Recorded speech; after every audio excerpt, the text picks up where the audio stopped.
On n'a rien à cacher, un podcast du collectif Rescapé. Bonjour Guy Benz. Bonjour Hélène. Alors tout d'abord, un grand merci d'avoir accepté de répondre à mes questions dans le cadre de notre podcast On n'a rien à cacher. Mais surtout, merci d'avoir accepté de nous parler, sans tabou, de ton passé de narcotrafiquant. Alors pour commencer, Guy Benz, peux-tu nous dire quel âge tu avais quand tu as été embarqué dans le milieu de la drogue ? Je crois que j'avais 15 ans, lorsque je commençais à revendre du cannabis dans mon collège pour les grandes massités. J'étais fasciné de voir la belle vie que menaient les dealers, mais surtout de voir comment ils étaient respectés. Étais-tu toi-même consommateur des produits que tu vendais auparavant ? Oui, j'étais moi-même consommateur de ce que je revendais. C'était d'ailleurs comme mon salaire. Et ça a duré pendant toutes mes années au collège. Mais je ne faisais pas que ça. Avec ma bande, on pouvait aller sur un braquage ou un cambriolage. En fait, le délit était mon quotidien. Mais c'était pour moi le chemin qui allait m'emmener à atteindre mon objectif, qui était de devenir le dealer le plus respecté du pays. Alors bien entendu, j'imagine que lorsque tu étais enfant, tu ne rêvais pas de cette vie-là. Mais alors Guy Benz, peux-tu nous expliquer pourquoi et comment tu en es arrivé à vendre de la drogue ? Est-ce que c'était à cause de mauvaises fréquentations ? Oui, c'est clair que dans mon enfance, j'avais pas imaginé vivre tout ça. Et oui, c'est clair que c'est à cause de mon entourage, de mes mauvaises fréquentations. Et j'étais quelqu'un de très influençable aussi. Guy Benz, tu as grandi dans un environnement violent. Ton papa te frappait à coups de fouet et tu l'as vu aussi frapper ta mère alors qu'elle était enceinte. Crois-tu qu'il y a un lien de cause à effet dans ton histoire ? Crois-tu que si tu avais grandi dans un autre foyer, tu ne serais pas devenu trafiquant de drogue ? Il n'y avait pas d'autorité paternelle dans la maison. On était à 3 garçons. Maman n'avait pas le contrôle de tout ce qu'on faisait. Parce que mon père, il est parti, j'avais entre 4 et 5 ans. Et maman pouvait partir très tôt le matin au travail et rentrer très tard le soir, genre à 1h du matin. Mais en réalité, je me suis jamais posé la question de savoir si j'avais grandi dans une autre famille, est-ce que ça aurait été mieux ou pas, je sais pas. Je trouvais la vie injuste envers nous, mais pour rien au monde, j'aurais changé de famille, changé de vie. Si tu devais décrire l'état de ton cœur à cette époque, qu'est-ce que tu ressentais au fond de toi ? Lorsque j'ai pu enfin établir mon réseau, j'ai vu que tout était effectivement plus facile. D'ailleurs, je ne me refusais rien, mais mon cœur était devenu dur comme de la pierre. J'étais devenu comme insensible au mal que je pouvais faire autour de moi en fait. Je voulais rester fort, je voulais pas être faible. Et j'étais au sommet de l'orgueil. J'avais toujours envie de posséder plus. Je m'interdisais d'avoir peur, tout simplement. Je me sentais invincible. Je prenais tous les risques, jusqu'à multiplier les convois de cocaïne. Alors Guy Benz, tu as été finalement arrêté, incarcéré. Qu'est-ce qui a été le plus difficile pour toi à ce moment-là ? L'incarcération n'était pas le plus dur pour moi en fait. C'est sûr que j'ai dû me faire respecter et pour ça, j'étais obligé de me défendre quelque part, mais après j'étais bien. Mais le plus dur pour moi, c'était d'être sans ma fille en fait. Ma fille venait d'avoir 5 ans et j'avais été arrêté la veille de son anniversaire. C'était très compliqué pour moi, à ce niveau-là. En plus que j'avais une situation, j'avais ma copine, j'avais mon enfant, j'avais ma belle voiture, j'avais mon appartement, j'avais un bon travail en fait. À ce moment-là, j'ai réalisé que j'avais tout perdu en fait. Aujourd'hui, si tu es là pour en parler, c'est parce que tu es libre et que ta vie a totalement changé.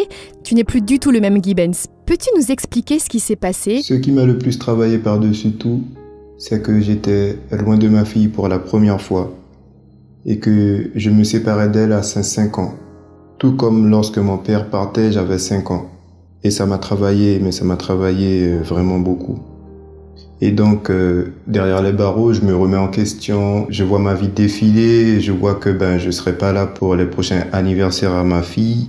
Et vraiment, j'ai fait une introspection et puis, pour la première fois, j'ai essayé Dieu, on va dire.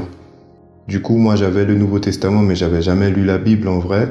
Mais à ce moment-là, lorsque je pensais à ma fille, j'ai dit, je vais lire ce Nouveau Testament-là et puis je vais faire comme ma mère faisait. Je vais prier. Et donc, j'ouvre ma Bible et je commence à lire les évangiles. Et je comprends que le sacrifice de Jésus nous rend libres. Je réalise que peut-être il pourrait faire quelque chose pour moi. Pour la première fois, je décide de prier avec mes mots. Et instantanément, je savais que Jésus m'avait entendu et qu'il allait agir. J'étais persuadé que j'allais sortir. Et je l'ai fait savoir à toute ma famille. Et Jésus m'a vraiment rendu libre de mes péchés, et il m'a libéré de la prison également. Il m'a libéré de la peur finalement, de la haine et de la violence que j'avais en moi. Il a transformé ma vie. J'ai ressenti tout l'amour que Dieu me portait à travers le sacrifice de la croix. Jésus a pu déraciner en moi la haine, la violence, la rancœur, la rancune, et il m'a donné la force de pardonner à mon Père. Et j'ai pu à ce moment-là ressentir tout l'amour que Dieu me portait comme un Père bienveillant, ce que je n'avais pas eu dans mon enfance. Mais vraiment, j'ai eu la force de pardonner à mon Père, et ça pour moi c'était une grande victoire. Alors à ce jour, même si tu n'es plus le même, est-ce que tu rencontres encore des difficultés qui sont en lien avec ton passé? Est-ce que tu as des menaces ou des invitations à reprendre le trafic? Mais je crois que par-dessus tout, Dieu a permis cette vie-là que j'ai eue pour avoir un témoignage, afin de parler à tous ceux qui passent par les mêmes circonstances que moi, quoi. Je n'ai pas de difficultés en soi, j'ai pas eu de menaces, mais j'avoue que j'ai eu des sollicitations à reprendre le trafic par plusieurs fois, mais par la grâce de Dieu, j'ai passé Bien sûr, c'était difficile au début, puisque je me retrouvais sans argent, il fallait travailler 1 mois pour toucher un salaire, alors qu'auparavant, je pouvais avoir un salaire en 1 jour, mais c'est toute une autre vie, et je suis dans l'abondance avec Jésus, puisqu'il m'a comblé. Et je préfère cette vie-là que celle que j'avais avant, en fait. Aujourd'hui, ma vie a complètement changé. Je mène une vie qui plaît à Dieu. J'aime tout ce que je fais. Avec Jésus, je suis dans l'abondance. Je ne manque de rien. C'est la vie dont j'ai toujours rêvé, en fait. Et ça, je l'ai réalisé à partir du moment où j'ai abandonné ma vie entre les mains de Dieu. Pour finir, quel message aimerais-tu laisser à celles et ceux qui t'écoutent aujourd'hui? J'aimerais dire à quelqu'un que Jésus est le message d'espoir de Dieu pour toi. Même lorsque tu te trouves dans le trou le plus profond, dans l'obscurité la plus totale, Jésus reste la lumière qui éclaire ton chemin, car il est toujours prêt à secourir ceux qui font appel à lui. Dieu veut guérir ton cœur, te restaurer et te réhabiliter. Un immense merci, Gibens.